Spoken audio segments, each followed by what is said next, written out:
6 ತಿಂಗಳವರೆಗೆ ನಡೆಯುತ್ತಾ ಇರಾನ್ ಯುದ್ಧ.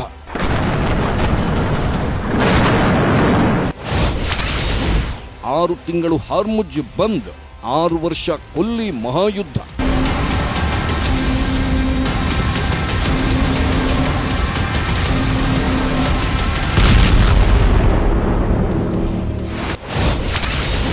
ಅಮೆರಿಕ ಸೇನೆಯಲ್ಲಿ ಮಹಾವಡಕು, ಇರಾನ್ ಸೇನೆಯಲ್ಲಿ ರಣೋತ್ಸಾಹ.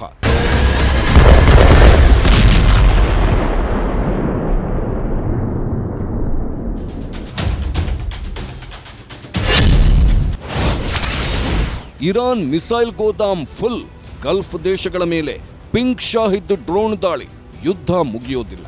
ಬೂದಿ ಮುಚ್ಚಿದ ಕೆಂಡದಂತಿರೋ ಇರಾನ್ ಮತ್ತೆ ಭಯಾನಕ ಅಟ್ಯಾಕ್ಗೆ ಸಿದ್ಧವಾಗಿದೆ. ಟ್ರಿಗರ್ ಮೇಲೆಯೇ ಬೆರಳಿದೆ. ಯಾವ ಕ್ಷಣ ಯಾರ ಮೇಲೆ ಅಟ್ಯಾಕ್ ಆಗುತ್ತೋ ಯಾರಿಗೂ ಗೊತ್ತಾಗ್ತಿಲ್ಲ. ಆದರೆ ಹಾರ್ಮುಜ್ ಇನ್ನೂ 6 ತಿಂಗಳು ಓಪನ್ ಆಗೋದೇ ಇಲ್ಲ. ಇನ್ನು 6 ತಿಂಗಳು ಇರಾನ್ ವಾರ್ ಭಯಾನಕವಾಗಿ ಸಾಗುತ್ತೆ. ಎಸ್, ಇಂಥದ್ದೊಂದು ಬೆಚ್ಚಿ ಬೀಳಿಸೋ ವರದಿ ನೀಡಿದ್ದು ಪೆಂಟಗಾನ್, ಖುದ್ದು ಟ್ರಂಪ್ ಅವರ ಕಚೇರಿ. ಹಾರ್ಮುಜ್ ಸದ್ಯಕ್ಕೆ ಓಪನ್ ಆಗಲ್ಲ. ಅಮೆರಿಕ ಇರಾನ್ ಮಹಾಯುದ್ಧ ಇನ್ನೂ 6 ತಿಂಗಳು ಮುಂದುವರಿಯುತ್ತೆ ಅಂತಿದೆ ರಿಪೋರ್ಟ್.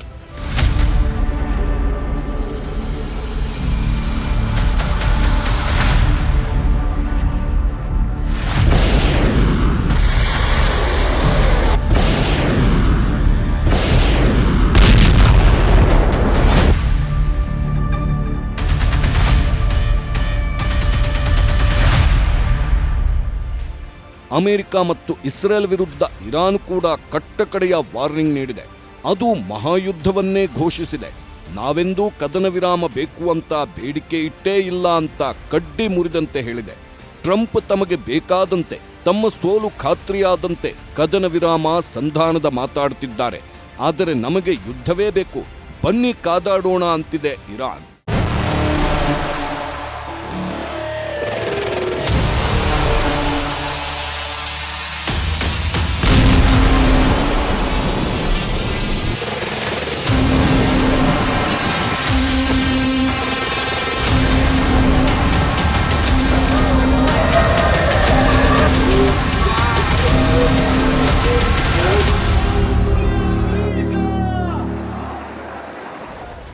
ಕದನ ವಿರಾಮವೇನೋ ವಿಸ್ತರಣೆಯಾಗಿದೆ, ಆದರೆ ಅಟ್ಯಾಕ್ ಶುರುವಾಗಿದೆ. ರೆವಲ್ಯೂಷನರಿ ಗಾರ್ಡ್ಸ್ ತಮ್ಮ ಮಿಸೈಲ್ ಗೋದಾಮನ್ನ ಓಪನ್ ಮತ್ತೆ ಮಾಡಿದೆ. ಇರಾನ್ ತಮ್ಮ ಅತ್ಯಂತ ಮಾರಕ ಡ್ರೋನ್ಗಳನ್ನ, ಮಿಸೈಲ್ಗಳನ್ನ ಹೊಸ ವಿನ್ಯಾಸಗಳಲ್ಲಿ ಮತ್ತಷ್ಟು ಆಕ್ರಮಣಕಾರಿ ಧಾಟಿಯಲ್ಲಿ ಲಾಂಚ್ ಮಾಡಿದೆ. ಅಮೆರಿಕ ಸೇನೆಯ ಮನೋಬಲ ಕುಗ್ಗಿ ಹೋಗಿದೆ ಅಂತಲೂ ಇರಾನ್ ಭಾವಿಸಿದೆ. ಟ್ರಂಪ್ ಪದೇ ಪದೇ ತಮ್ಮ ವಾರ್ ಕಮಾಂಡರ್ಗಳನ್ನು ಬದಲಾಯಿಸುತ್ತಿರೋದು, ಅಮೆರಿಕ ಸೇನೆಯ ಟಾಪ್ ಆಫೀಸರ್ಗಳ ಮೇಲೆ ಆಕ್ಷನ್ ತೆಗೆದುಕೊಳ್ಳುತ್ತಲೇ ಇರೋದು, ಇವೆಲ್ಲವೂ ಅಮೆರಿಕ ಸೇನೆಯಲ್ಲಿ ಎಲ್ಲವೂ ಸರಿಯಿಲ್ಲ, ವೈರಿಯ ಶಕ್ತಿಯ ಎದುರು ಕುಗ್ಗಿ ಹೋಗಿದ್ದಾರೆ ಅನ್ನೋದು ಖಾತ್ರಿಯಾಗ್ತಿದೆ. ಈ ಸುದ್ದಿ ತಿಳಿದೆ ಇರಾನ್ನ ರಣೋತ್ಸಾಹ ಮುಗಿಲು ಮುಟ್ಟಿದೆ.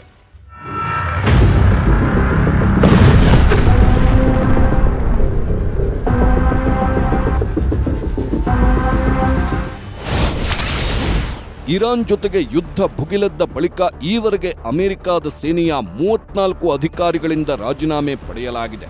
ಇನ್ನು ಕೆಲವರು ತಾವಾಗಿಯೇ ರಾಜೀನಾಮೆ ಬಿಸಾಕಿದ್ದಾರೆ. ಕಳೆದ 25 ದಿನಗಳಲ್ಲಿ ಅಮೆರಿಕ ಸೇನೆಯ 4 ಟಾಪ್ ಆರ್ಮಿ ಆಫೀಸರ್ಗಳನ್ನು ಖುದ್ದು ಟ್ರಂಪ್ ಅವರೇ ಕಿತ್ತೊಗೆದಿದ್ದಾರೆ.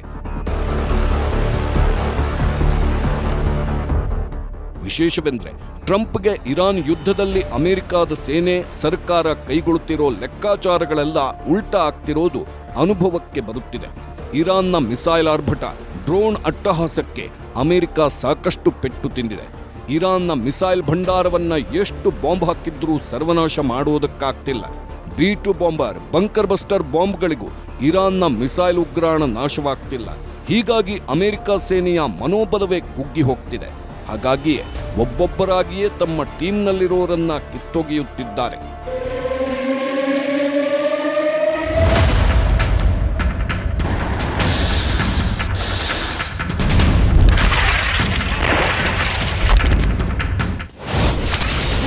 ಟ್ರಂಪ್ ಪಡೆಯಲ್ಲಿ ರಾಜೀನಾಮೆ ಪರ್ವ. ಹೌದು, ಒಂದು ಕಡೆ ಟ್ರಂಪ್ ಇರಾನ್ ಸೋತು ಸುಣ್ಣವಾಗಿದೆ, ಅದರ ಸೇನೆ ಸಂಪೂರ್ಣ ಸರ್ವನಾಶವಾಗಿದೆ ಅಂತ ಹೇಳ್ತಿದ್ರೆ, ಮತ್ತೊಂದು ಕಡೆ ಟ್ರಂಪ್ ಪಡೆಯಲ್ಲಿ ಭಾರೀ ಅಲ್ಲೋಲ ಕಲ್ಲೋಲವೇ ಸೃಷ್ಟಿಯಾಗಿರೋದು ಎದ್ದು ಕಾಣಿಸ್ತಿದೆ. ಅಮೆರಿಕದ ಸೇನೆಯಲ್ಲಿ ಒಬ್ಬೊಬ್ಬರಾಗಿಯೇ ರಾಜೀನಾಮೆ ನೀಡುತ್ತಿದ್ದಾರೆ. ಇನ್ನು ಹಲವರನ್ನ ಖುದ್ದು ಟ್ರಂಪ್ ಅವರೇ ಸೇವೆಯಿಂದ ವಜಾ ಮಾಡುತ್ತಿದ್ದಾರೆ. ಕಳೆದ ಮಾರ್ಚ್ನಿಂದ ಈವರೆಗೆ ಹಲವಾರು ಉನ್ನತ ಸೇನಾಧಿಕಾರಿಗಳು ವೈಟ್ ಹೌಸ್ ತೊರೆದು ಹೊರನಡೆದಿದ್ದಾರೆ. ಇನ್ನೂ ಹಲವರು ಉನ್ನತಾಧಿಕಾರಿಗಳು ಓವಲ್ ಆಫೀಸ್ನಿಂದ ಒಂದು ಕಾಲು ಹೊರಗಿಟ್ಟಿದ್ದಾರೆ.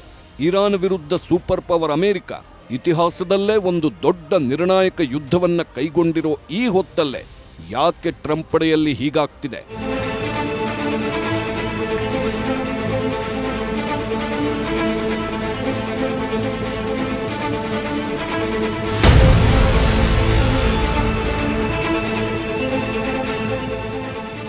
ಇತ್ತೀಚೆಗೆ ಅಮೆರಿಕದ ಸೇನಾ ಮುಖ್ಯಸ್ಥ ಜನರಲ್ ರ್ಯಾಂಡಿ ಜಾರ್ಜ್ ಅವರನ್ನ ರಕ್ಷಣಾ ಕಾರ್ಯದರ್ಶಿ ಪೀಟ್ ಹೆಗ್ಸೆತ್ ದಿಢೀರನೆ ಸೇವೆಯಿಂದ ವಜಾಗೊಳಿಸಿದ್ರು. ಕೇವಲ ರ್ಯಾಂಡಿ ಜಾರ್ಜ್ ಮಾತ್ರವಲ್ಲದೆ ಆರ್ಮಿ ಟ್ರಾನ್ಸ್ಫಾರ್ಮೇಷನ್ ಮತ್ತು ಟ್ರೈನಿಂಗ್ ಕಮಾಂಡ್ ಮುಖ್ಯಸ್ಥ ಜನರಲ್ ಡೇವಿಡ್ ಹಾಡ್ನೆ ಹಾಗೂ ಆರ್ಮಿ ಚಾಪ್ಲಿನ್ ಕಾರ್ಪ್ಸ್ ಮುಖ್ಯಸ್ಥ major general William green junior ಅವರಿಗೂ ಗೇಟ್ ಪಾಸ್ ನೀಡಲಾಗಿತ್ತು. ಇದೀಗ ಟ್ರಂಪ್ ತಮ್ಮ ಆಪ್ತ ನೇವಲ್ ಸೆಕ್ರೆಟರಿ ಜಾನ್ ಫೆಲನ್ ಅವರನ್ನೇ ವಜಾ ಮಾಡಿದ್ದಾರೆ. ತಕ್ಷಣವೇ ರಾಜೀನಾಮೆ ಕೊಡುವಂತೆ ಸೂಚಿಸಿದ್ದಾರೆ. ವಿಶೇಷವೆಂದರೆ ಜಾನ್ ಫೆವೆಲ್ ಟ್ರಂಪ್ ಅವರ ಅತ್ಯಂತ ಭರವಸೆಯ ನೇವಲ್ ಕಮಾಂಡರ್ ಆಗಿದ್ರು.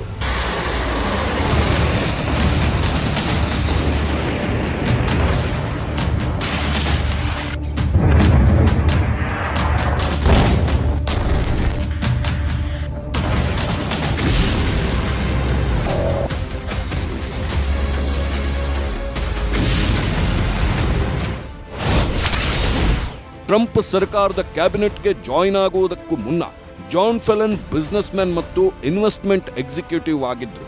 ಅವರು ರಿಪಬ್ಲಿಕನ್ ಪಾರ್ಟಿಯ ಅತ್ಯಂತ ಪ್ರಮುಖ ಡೋನರ್ ಮಾತ್ರವಲ್ಲ, ಫಂಡ್ ರೈಸರ್ ಕೂಡ ಆಗಿದ್ರು.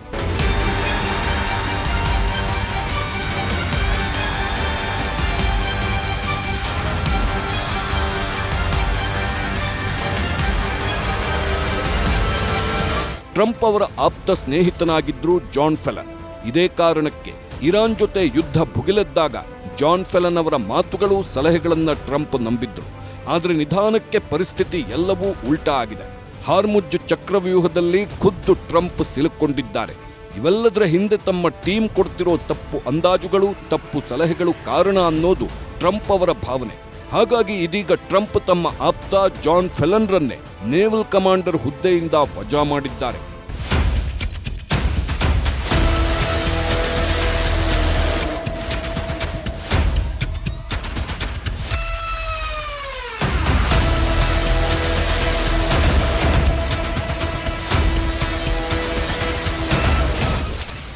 ಹಾರ್ಮುಜ್ನಲ್ಲಿ ಉದ್ವಿಗ್ನತೆಯ ವಾತಾವರಣವಿದೆ.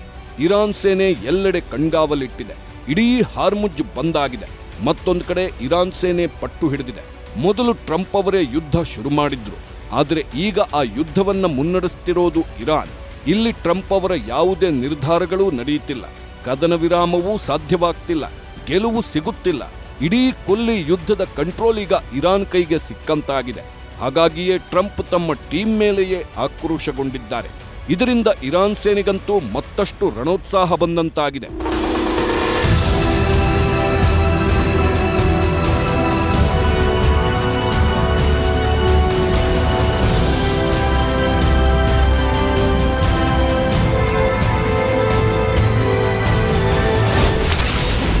ಇಡೀ ಹಾರ್ಮುಜ್ ಜಲಸಂಧಿ ಈಗ ಇರಾನ್ ವಶದಲ್ಲಿದೆ. ಹಾರ್ಮುಜ್ನ ಅಲ್ಲಲ್ಲಿ ಇರಾನ್ ಸೇನೆ ಗನ್ ಬೋಟ್ಗಳೊಂದಿಗೆ ಕಾವಲು ಕಾಯುತ್ತಿವೆ. ಹಾರ್ಮುಜ್ನಲ್ಲಿ ಇರಾನ್ ಟೋಲ್ ಸಂಗ್ರಹಕ್ಕೂ ಶುರು ಮಾಡಿದೆ. ಹೌದು, ಇರಾನ್ ಯಾರ ಅಪ್ಪಣೆಗೂ ಕಾಯುತ್ತಿಲ್ಲ. ಈ ಮೊದಲೇ ಹೇಳಿದಂತೆ ಅದು ಯುದ್ಧದ ನಷ್ಟ ಪರಿಹಾರಕ್ಕೆ ಪರ್ಯಾಯ ಮಾರ್ಗ ಕಂಡುಕೊಂಡಿದೆ. ಸಂಧಾನ ಸಾಧ್ಯವಾಗದೇ ಇರೋ ಸ್ಥಿತಿಯಲ್ಲೂ ಇರಾನ್ ಹಾರ್ಮುಜ್ನಲ್ಲಿ ಟೋಲ್ ಗೇಟ್ ತೆರೆದೇ ಬಿಟ್ಟಿದೆ. ಹಾರ್ಮುಜ್ ಜಲಸಂಧಿಯ ಮೂಲಕ ಸಾಗುವ ಹಡಗುಗಳಿಂದ ಟೋಲ್ ಸಂಗ್ರಹಿಸುವ ಕಾರ್ಯಕ್ಕೆ ಚಾಲನೆ ನೀಡಿರುವುದಾಗಿ ಇರಾನ್ ಗುರುವಾರ ಹೇಳಿದೆ. ಸಂಗ್ರಹಿಸಿದ ಟೋಲ್ ಹಣವನ್ನ ಸೆಂಟ್ರಲ್ ಬ್ಯಾಂಕ್ನಲ್ಲಿ ಜಮಾಗೊಳಿಸಲಾಗಿದೆ ಎಂದು ಇರಾನ್ ಸರ್ಕಾರದ ಮೂಲಗಳೂ ಹೇಳಿವೆ. ಈ ಮಧ್ಯೆ ಗುರುವಾರ ಹಾರ್ಮುಜ್ ಜಲಸಂಧಿಯಲ್ಲಿ ಇರಾನ್ನ 2 ಹಡಗುಗಳನ್ನು ವಶಕ್ಕೆ ಪಡೆದಿದ್ದು ಮತ್ತೊಂದು ಹಡಗಿನತ್ತ ಗುಂಡು ಹಾರಿಸಲಾಗಿದೆ.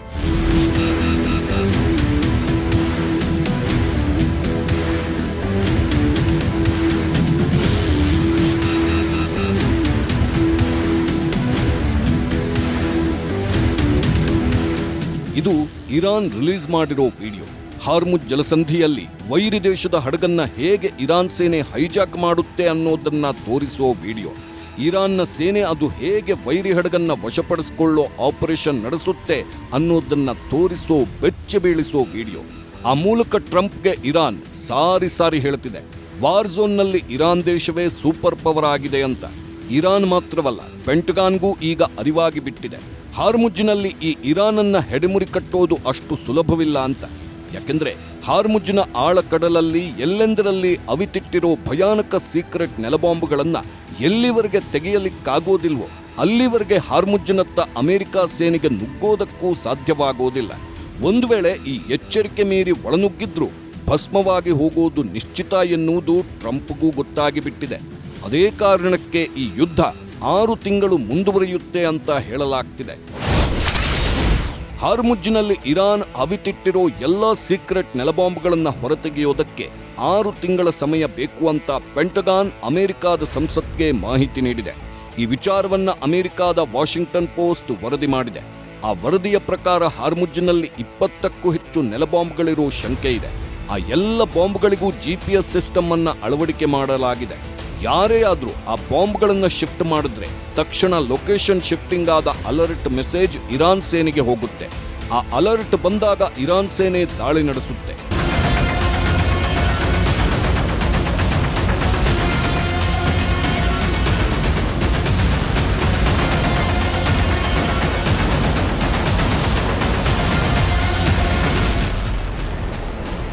ಇದೇ ಕಾರಣಕ್ಕೆ ಸಮುದ್ರದಾಳದಲ್ಲಿ ಹೂತಿಟ್ಟಿರುವ ಸ್ಫೋಟಕಗಳನ್ನೆಲ್ಲ ಹೊರತೆಗೆಯುವುದಕ್ಕೆ ಅಮೆರಿಕ ಸೇನೆಗೆ 6 ತಿಂಗಳು ಬೇಕಾಗುತ್ತೆ ಅಂತ ಹೇಳಲಾಗಿದೆ. ಈಗಲೂ ಹಾರ್ಮುಜ್ನ ಕಾರಿಡಾರ್ಗಳಲ್ಲಿ ಇರಾನ್ ವಿಶೇಷ ನೌಕೆಗಳು ಅಥವಾ ಜಲಾಂತರ್ಗಾಮಿಗಳ ಮೂಲಕ ಸಮುದ್ರದಲ್ಲಿ ಇಂಥ ನೆಲಬಾಂಬ್ಗಳನ್ನು ಅವಿತಿಡುತ್ತದೆ. ಹಾಗಾಗಿಯೇ ಆಪರೇಷನ್ ತುಂಬಾ ಕಷ್ಟವಾಗಿದ್ದು ಇದೇ ಕಾರಣಕ್ಕೆ 6 ತಿಂಗಳು ಈ ಯುದ್ಧ ಮುಂದುವರಿಯುತ್ತೆ ಅಂತ ವಾದಿಸಲಾಗ್ತಿದೆ.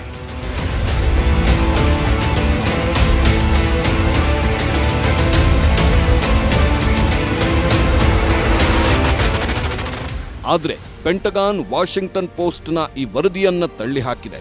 ತಾವು ಕೆಲವೇ ಹೊತ್ತಲ್ಲಿ ಹಾರ್ಮುಜ್ನಲ್ಲಿರೋ ಎಲ್ಲ ಸೀಕ್ರೆಟ್ ನೆಲಬಾಂಬ್ಗಳನ್ನ ಹೊರತೆಗೀತೀವಿ ಅಂತಲೂ ಪೆಂಟಗಾನ್ ಹೇಳಿದೆ. ಹಾರ್ಮುಜ್ಜನ್ನ 6 ತಿಂಗಳು ಬಂದ್ ಮಾಡಿಬಿಟ್ರೆ ಇರಾನ್ ಸರ್ವನಾಶವಾಗಿ ಹೋಗುತ್ತೆ ಅಂತಲೂ ಪೆಂಟಗಾನ್ ವಕ್ತಾರ ಶಾನ್ ಪಾರ್ನೆಲ್ ಎಚ್ಚರಿಸಿದ್ದಾರೆ. ಅಮೆರಿಕಾದ ಈ ಆರೋಪಕ್ಕೂ ಇರಾನ್ನ ಟಾಪ್ ಕಮಾಂಡರ್ ಪ್ರತ್ಯುತ್ತರ ನೀಡಿದ್ದಾರೆ.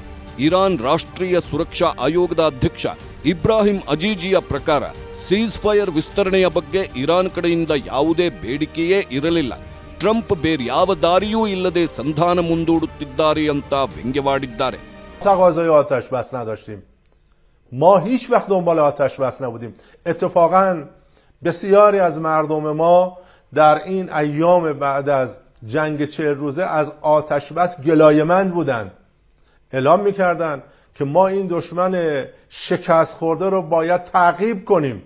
باید مورد برخورد جدی‌تر قرار بدیم. به هر شکل این آتش بس برقرار شد. به یک دلیل هم شاید این که ما به سری اصول اخلاقی جنگ هم می‌خوایم خودمون رو پایبند کنیم. ಇವೆಲ್ಲದರ ಮಧ್ಯೆ ಇರಾನ್ನ ರಣೋತ್ಸಾಹ ಮುಗಿಲು ಮುಟ್ಟಿರೋದ್ರ ಹಿಂದೆ ಮತ್ತೊಂದು ಬಲವಾದ ಕಾರಣವೂ ಇದೆ. ಅದು ಇರಾನ್ ಸೇನೆಯ ಮಿಸೈಲ್ ಗೋದಾಮ್ ಮತ್ತೆ ಭರ್ಪೂರ ತುಂಬಿರೋದು ಮತ್ತು ಇರಾನ್ನ ತಾಕತ್ತಿನ ಬಗ್ಗೆ ಟ್ರಂಪ್ ಹೇಳ್ತಿರೋ ಸುಳ್ಳುಗಳು. ಇರಾನ್ಗೆ ಆಗಿರೋ ಯುದ್ಧ ನಷ್ಟದ ಅಂದಾಜಲ್ಲೂ ತಪ್ಪು ಲೆಕ್ಕ ಹೇಳಿರೋದು.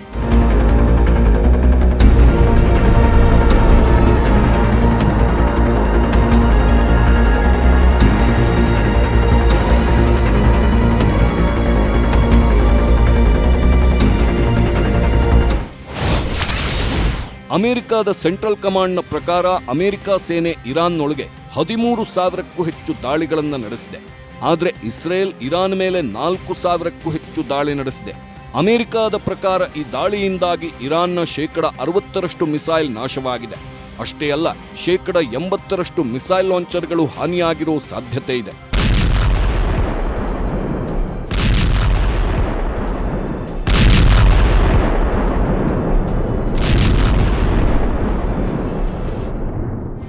ಆದರೆ ಈಗ ಇಸ್ರೇಲ್ ಡಿಫೆನ್ಸ್ ಫೋರ್ಸ್ ಹೇಳಿರುವಂತೆ ಇರಾನ್ನ ಮಿಸೈಲ್ ಡಿಫೆನ್ಸ್ ಪ್ರೋಗ್ರಾಂಗೆ ಅಷ್ಟೊಂದು ಹಾನಿಯಾಗಿಲ್ಲ. ಯಾಕಂದ್ರೆ ಇರಾನ್ನ ಬಹುತೇಕ ವೆಪನ್ ಗೋದಾಮುಗಳೆಲ್ಲ ಅಂಡರ್ಗ್ರೌಂಡ್ ಆಗಿವೆ. ಅಲ್ಲಿರೋ ಬ್ಯಾಲಿಸ್ಟಿಕ್ ಮಿಸೈಲ್ಗಳಲ್ಲಿ ಬಹುತೇಕ ಸುರಕ್ಷಿತವಾಗಿದೆ. ಯುದ್ಧದ ಹೊತ್ತಲ್ಲೇ ಇಸ್ರೇಲ್ ಇರಾನ್ ಬಳಿ 8,000 ಬ್ಯಾಲಿಸ್ಟಿಕ್ ಮಿಸೈಲ್ಗಳಿವೆ ಅಂತ ಹೇಳಿತ್ತು. ಈಗ ಇರಾನ್ ಕಮಾಂಡರ್ಗಳೇ ಹೇಳುವಂತೆ ಇದು ಕದನ ವಿರಾಮದ ಈ ಹೊತ್ತಲ್ಲಿ ಇರಾನ್ ಒಂಚೂರು ವಿರಾಮದಲ್ಲಿಲ್ಲ. ಅದು ಸಂಪೂರ್ಣವಾಗಿ ತನ್ನ ಹತ್ಯಾರ್ ಗೋದಾಮನ್ನ ಭರ್ತಿ ಮಾಡುವುದರಲ್ಲೇ ನಿರತವಾಗಿದೆ. برای ایجاد آمادگی برای بازسازی به عبارت نیروهای مسلح ما فرصتی است برای خشاب گذاری. ما این فرصت رو قطعاً به بهترین شکل ممکن استفاده کنیم. ಹಾಗಾಗಿಯೇ ಇರಾನ್ ಹೊಸ ಜೋಶ್ನಲ್ಲಿದೆ. ನಮಗೆ ಕದನ ವಿರಾಮ ಬೇಡ, ಯುದ್ಧವೇ ಆಗಲಿ ಅನ್ನುತ್ತಿದೆ. ರಣಾಂಗಣದಲ್ಲೇ ಎಲ್ಲಾ ತೀರ್ಮಾನವಾಗಲಿ ಅಂತ ಟ್ರಂಪ್ರನ್ನ ಸಂಘರ್ಷಕ್ಕೆ ಆಹ್ವಾನಿಸುತ್ತಿದೆ. ಆದರೆ ಸೂಪರ್ ಪವರೇ ಹಾರ್ಮುಜ್ ಚಕ್ರವ್ಯೂಹದಲ್ಲಿ ಸಿಲುಕುವಂತಾಗಿದೆ.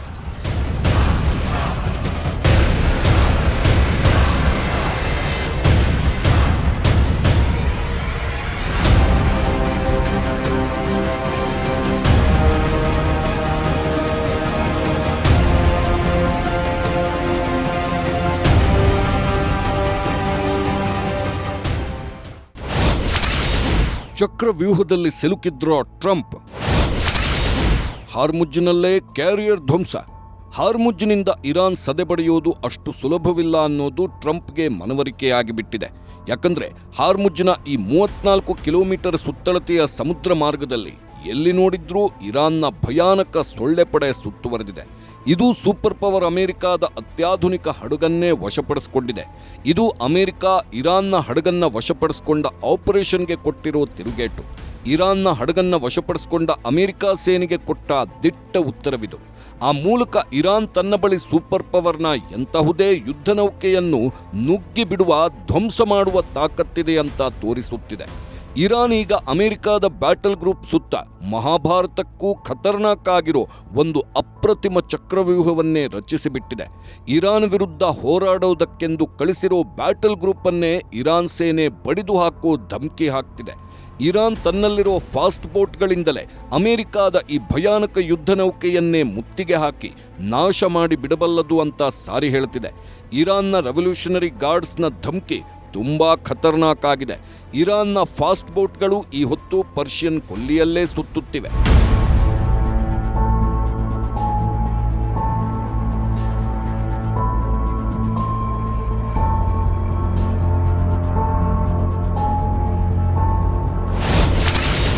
ಅತ್ತ ಡೊನಾಲ್ಡ್ ಟ್ರಂಪ್ ಅವರ ಇಡೀ ರಣಪಡೆಯನ್ನ ತಡೆದು ನಿಲ್ಲಿಸೋದಕ್ಕೆ ಇರಾನ್ ಬಳಿ ಕೆಲವು ಸಾಧ್ಯತೆಗಳಿವೆ. ಇರಾನ್ ಬಳಿ ಕಾಮಿಕಾಜೆ ಡ್ರೋನ್ಗಳ ಬಲುದೊಡ್ಡ ಭಂಡಾರವೇ ಇದೆ. ಇದರಿಂದ ತಪ್ಪಿಸಿಕೊಳ್ಳೋದು ಅಷ್ಟು ಸುಲಭವಿಲ್ಲ. ಇರಾನ್ ಬಳಿ ಆಂಟಿಶಿಪ್ ಕ್ರೂಸ್ ಮಿಸೈಲ್ಗಳ ಬಲುದೊಡ್ಡ ಅಂಡರ್ಗ್ರೌಂಡ್ ಭಂಡಾರವಿದೆ. ಈ ಗೋದಾಮ್ನ ಸುದ್ದಿ ತಿಳಿದು ಅಮೆರಿಕ ಬೆಚ್ಚಿ ಬಿದ್ದಿದೆ. ಇರಾನ್ ಬಳಿ 100 ಫಾಸ್ಟ್ ಅಟ್ಯಾಕ್ ಬೋಟ್ಗಳಿವೆ. ಈ ಬೋಟ್ಗಳಲ್ಲಿರೋ ಮಿಸೈಲ್ಗಳಿಂದಲೇ ಅಮೆರಿಕದ ಯುದ್ಧ ನೌಕೆಗಳನ್ನೇ ಸುಟ್ಟು ಭಸ್ಮ ಮಾಡಿ ಹಾಕಬಹುದು. ಈ 3 ಖತರ್ನಾಕ್ ವೆಪನ್ಗಳು ಅಮೆರಿಕದ ಕ್ಯಾರಿಯರ್ ಗ್ರೂಪ್ ಅನ್ನ ಪರ್ಷಿಯನ್ ಕೊಲ್ಲಿಯಲ್ಲೇ ಸುಟ್ಟು ಭಸ್ಮ ಮಾಡುವ ತಾಕತ್ತು ಉಳ್ಳವಾಗಿವೆ. ಅಮೆರಿಕದ ಕ್ಯಾರಿಯರ್ ಬ್ಯಾಟಲ್ ಗ್ರೂಪ್ ಹಿಂದೂ ಮಹಾಸಾಗರ ತಲುಪಿದಾಗ ಇರಾನ್ ಅವುಗಳ ಪ್ರತಿ ಕ್ಷಣದ ಲೊಕೇಶನ್ ಅನ್ನ ಟ್ರೇಸ್ ಮಾಡಲು ಶುರು ಮಾಡಿತ್ತು. ಇರಾನ್ನ ಈ ಪವರ್ ನೋಡಿಯೇ ಅಮೆರಿಕ ಬೆಚ್ಚಿ ಬಿದ್ದಿದೆ. ಪರ್ಷಿಯನ್ ಕೊಲ್ಲಿಯಲ್ಲಿ ಅಮೆರಿಕದ ಅಬ್ರಹಂ ಲಿಂಕನ್ ಯುದ್ಧ ನೌಕೆಯ ಜೊತೆಗೆ ಮತ್ತೊಂದು ಯುದ್ಧ ನೌಕೆಯನ್ನು ಈಗ ಅಮೆರಿಕ ಕಳಿಸುತ್ತಿದೆ. ಅಮೆರಿಕ ಇರಾನ್ ವಿರುದ್ಧ ಸಮುದ್ರದಲ್ಲಿ ಮತ್ತೊಂದು ಏರ್ಕ್ರಾಫ್ಟ್ ಕ್ಯಾರಿಯರ್ ಅನ್ನ ಕಣಕ್ಕಿಳಿಸಿದೆ. ಅಂದ್ರೆ ಈಗ ಇರಾನ್ ವಿರುದ್ಧ 2 ಬ್ಯಾಟಲ್ ಗ್ರೂಪ್ ಯುದ್ಧ ನೌಕೆಗಳು ಹೋರಾಡಲಿವೆ. ಮೊದಲನೆಯದ್ದು USS ಅಬ್ರಹಂ ಲಿಂಕನ್. ಇದು ಹಿಂದೂ ಮಹಾಸಾಗರದಲ್ಲಿ ನಿಯೋಜನೆಗೊಂಡಿದೆ. ಮತ್ತೊಂದು ಕ್ಯಾರಿಯರ್ USS ಜಾರ್ಜ್ ಬುಷ್ ಕೂಡ ಅತ್ತ ಸಾಗುತ್ತಿದೆ. ಕೊನೆಗೂ 2 ಕ್ಯಾರಿಯರ್ ಗ್ರೂಪ್ಗಳನ್ನ ಅಮೆರಿಕ ಕಳಿಸಿದ್ದೇಕೆ ಅಂದ್ರೆ ಇರಾನ್ನ ನಿರಂತರ ಧಮಕಿ ಪೆಂಟಗಾನ್ ಅನ್ನ ನಡುಗಿಸಿಬಿಟ್ಟಿದ್ಯಾ ಎಂಬ ಪ್ರಶ್ನೆ ಹುಟ್ಟುಹಾಕಿದೆ.